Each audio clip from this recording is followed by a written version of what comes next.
देशभरातील लाखो विद्यार्थ्यांच्या भवितव्याशी खेळणाऱ्या पेपरफुटी माफियांना आता कठोर संदेश देण्याच्या दिशेनं केंद्र सरकारनं मोठं पाऊल उचललंय।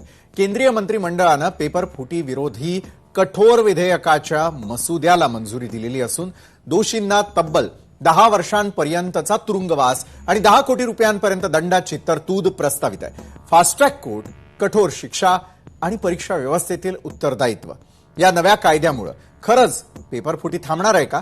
हा मसुदा आता संसदेमध्ये मांडला जाण्याची शक्यता आहे आणि या निर्णयामागे स्पर्धा परीक्षा आणि भरती परीक्षांमधील पारदर्शकता आणि विद्यार्थ्यांचा विश्वास पुनर्स्थापित करण्याचा उद्देश असल्याचं सरकारचं म्हणणं आहे। आता यात आधीच अस्तित्वात असलेल्या the public examinations prevention of unfair means act 2024 मध्ये सुधारणा होणार की सरकार आणखी कठोर कायदा आणणार हेच पाहणं महत्वाचं असेल। या सगळ्याचा सखोल वेध आपण घेणार आहोत आजच्या न्यूज प्लॅनेटमध्ये।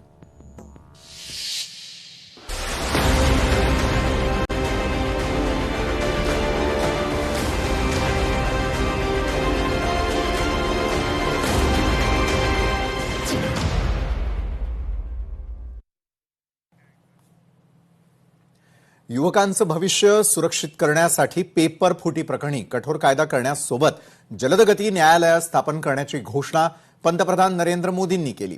पेपरफुटी प्रकरणी फास्ट ट्रॅक कोर्ट आणि कठोर शिक्षेची तरतूद असलेल्या या मसुद्यावर शुक्रवारी मंत्रिमंडळात चर्चा होऊन संसदेत सोमवारी विधेयक मंजूर करण्यासाठी प्रयत्न केला जाईल असं आश्वासन पंतप्रधान नरेंद्र मोदींनी दिलंय। पाहूयात।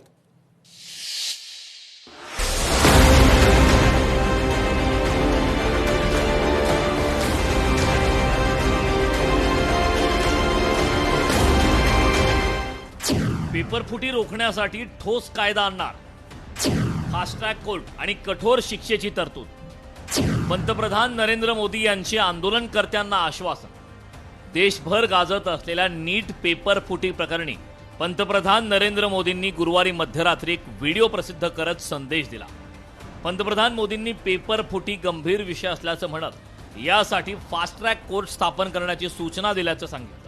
फास्ट ट्रॅक कोर्ट आणि कठोर शिक्षेची तरतूद असलेल्या मसुद्यावर शुक्रवारी मंत्रिमंडळात चर्चा होऊन संसदेत विधेयक मंजूर करण्यासाठी प्रयत्न केला जाईल असे ठोस आश्वासन पंतप्रधान मोदींनी आंदोलनकर्ते आणि देशवासियांना दिले। पेपरफुटी हा साधारण विषय नाही। लाखो विद्यार्थी आणि त्यांच्या जवळच्यांसाठी हा खूपच क्लेशदायक विषय आहे। त्यामुळे पेपरफुटीच्या पार्श्वभूमीवर गेल्या 2.5 महिन्यात अनेक पावले उचलण्यात आली। गुन्हेगारांना पकडले आहे। सरकारने सर्व शक्तीचा वापर करून कमीत कमी वेळात 22 लाख विद्यार्थ्यांची परीक्षा होईल यासाठी व्यवस्था केली। फास्ट ट्रॅक कोर्ट आणि कठोर शिक्षेची तरतूद असलेल्या या मसुद्यावर मंत्रिमंडळाच्या बैठकीत चर्चा होईल। मंत्रिमंडळातील सदस्यांनी दिलेल्या सूचना विचारात घेऊन त्याला अंतिम स्वरूप दिले जाईल असे ठोस आश्वासन पंतप्रधान मोदी यांनी दिले। फ्रेंड्स, मैं जानता हूं कि पेपर लीक ये कोई मामूली विषय नहीं है। लाखों विद्यार्थी और उनके अभिभावकों के लिए बहुत ही पीड़ादायक है और इसलिए पेपर लीक घटना से अब तक पिछले 2.5 महीनों में अनेक विध कदम उठाए गए। गुनहगारों को पकड़ा गया है, वे जेल में पड़े हैं। मैंने आज फास्ट ट्रैक कोर्ट के लिए विभागों को निर्देश दिए थे। आज विभागों ने लगातार मेहनत करके देर रात मुझे मुसद्दा भी दे दिया। फास्ट ट्रैक कोर्ट और कठोर सजा के प्रावधान के साथ का ये मुसद्दा कल कैबिनेट में चर्चा होगी। कैबिनेट के साथियों के सुझाव के बाद उसका अंतिम रूप दिया जाएगा और सोमवार से संसद का दूसरा सप्ताह शुरू हो रहा है, तब जल्द से जल्द उस बिल को सदन में पारित कराने का प्रयास किया जाएगा। नीट पेपर फुटी प्रकरणी केंद्रीय शिक्षण मंत्री धर्मेंद्र प्रधान यांच्या राजीनाम्याच्या मागणीसाठी सुरू झालेली लढाई रस्त्यापासून संसदेपर्यंत पसरली होती. केंद्र सरकारवर या प्रकरणाचा मोठा दबाव वाढला होता. पेपर फुटीवरील चर्चेबाबतची कोंडी पावसाळ्या अधिवेशनात सलग 4 दिवस कायम राहिली. चर्चेच्या नियम प्राधान्यक्रमाबाबत सत्ताधाऱ्यांसोबत विरोधकांनीही ताठर भूमिका घेतली होती. यावर सरकारकडून चर्चेची तयारी असल्याचं सांगण्यात येत होतं. मात्र केंद्रीय शिक्षण मंत्री धर्मेंद्र प्रधान यांचा आधी राजीनामा नंतर चर्चा अशी आग्रही मागणी विरोधकांनी लावून धरली होती. त्यामुळे संसदेच्या दोन्ही सभागृहात मोठी कोंडी निर्माण झाली होती.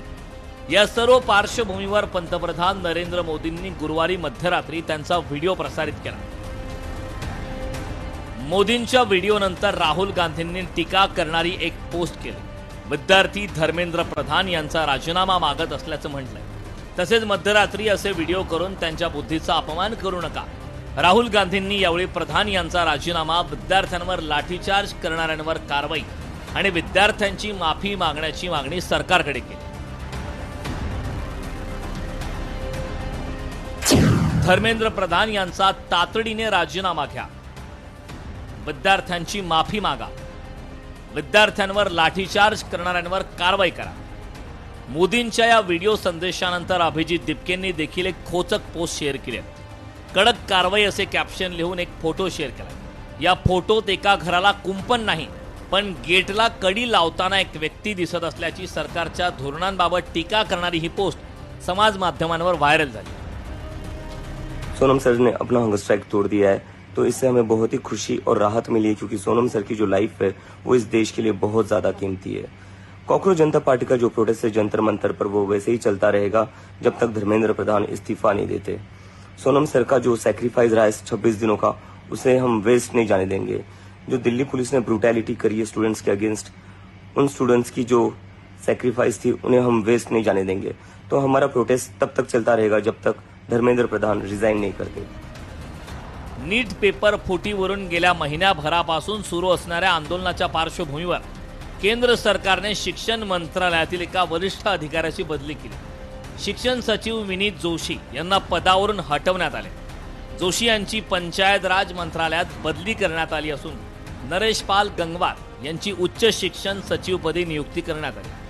मंत्रिमंडळ आणि आस्थापना अधिकारी नियुक्ती समितीच्या सचिव मनीषा सक्सेना यांनी गुरुवारी उशिरा रात्री याबाबतचे आदेश जारी केले. नीट पेपर फुटीवरून सुरू असणाऱ्या आंदोलनाच्या पार्श्वभूमीवर केंद्र सरकारने हा मोठा फेरबदल केला.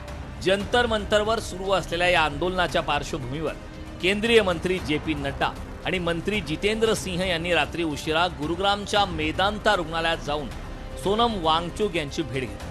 त्यांच्याशी चर्चा केल्यानंतर वांगचुक यांनी आपलं उपोषण मागे घेतलं. मागच्या 26 दिवसांपासून वांगचुक यांचं आमरण उपोषण सुरू होतं. बुधवारी विरोधी पक्षाच्या प्रतिनिधी मंडळाने वांगचुक यांची भेट घेतली होती. त्यांना उपोषण संपवण्याचं आवाहन केलं होतं. उपोषण सोडल्यानंतर सोनम वांगचुक यांनी एक्सवर पोस्ट केली. आत्ताच मी केंद्रीय मंत्री JP नड्डा, डॉक्टर जितेंद्र सिंह आणि लेह लडाखच्या शीर्ष संस्थांच्या वरिष्ठ नेत्यांच्या उपस्थितीत 26 दिवसांपासून सुरू असलेलं उपोषण सोडले. याआधी विविध राजकीय पक्षाच्या 65 खासदारांनी मला भेटून किंवा पत्र लिहून उपोषण सोडण्याचा आग्रह केला होता. हे पाऊल अनेक अटी, दीर्घ चर्चा आणि देशातील संभाव्य हिंसाचार लक्षात घेऊन उचललं. मी लवकरच एका व्हिडिओ पोस्ट करून त्यात या अटींबद्दल विस्ताराने सांगणार आहे. मी तुम्हाला सर्वांना आवाहन करतो की तुम्ही सतर्क रहा आणि कुठलाही हिंसाचार नाही झाला पाहिजे. विभिन्न राजनीतिक दलों के लगभग 65 सांसदों ने आकर और हस्ताक्षर देकर हमसे अनशन तोड़ने के लिए कहा, और वो संसद में इस मुद्दे पर नीट पेपर्स और परीक्षाओं की प्रणाली पर चर्चा करेंगे, ये आश्वासन दिया. उन्होंने लिखकर आश्वासन दिया है. एक तो ये कि जो हमारे विद्यार्थी और युवा जंतर मंतर पर शांतिपूर्ण आंदोलन कर रहे हैं या जो 20 जुलाई को संसद चलो में भाग ले रहे थे, उन पर कोई कानूनी कार्रवाई, FIR इत्यादि नहीं करेंगे। दूसरा ये कि जो पेपर लीक के इस हादसे में मृत हुए बच्चे हैं 20 से भी ज़्यादा, उन सब को उपयुक्त कॉम्पनसेशन दिया जाएगा, मुआवजा दिया जाएगा उनके घरों को। और तीसरा ये कि इस मुद्दे पर और शिक्षा और परीक्षाओं में जवाबदेही सरकार में लाने के बारे में संसद में पूरी तरह से वार्ता होगी। JP नड्डा आणि मंत्र्यांच्या भेटीनंतर सोनम वांगचुक यांनी उपोषण सोडलं। उपोषण सोडल्यानंतर सोनम वांगचुक यांना पंतप्रधान नरेंद्र मोदी यांनी डॉक्टरांच्या सल्ल्यानुसार दिनचर्या ठेवा आणि लवकरात लवकर बरे व्हा अशी विनंती केली। संसदेचे पावसाळे अधिवेशन सुरू झाल्यापासून पेपर फुटी प्रकरणावरून चांगलेच गाजले। CJPच्या आंदोलनाला आणि सोनम वांगचुक यांच्या उपोषणाला देश विदेशातून पाठिंबा मिळाला। त्यावर सरकारने पेपर फुटी प्रकरणी ठोस आणि कठोर कायदा करण्याचं आश्वासन दिलं। पुढील आठवड्यात या सुधारित कायद्याची घोषणा होणार असल्याने देशभरात गाजत असलेला पेपर फुटी प्रकरणी सुरू असलेलं आंदोलन आता कोणते वळण घेतं हे महत्त्वाचं ठरणार आहे। ब्युरो रिपोर्ट, लोकशाही मराठी, मुंबई।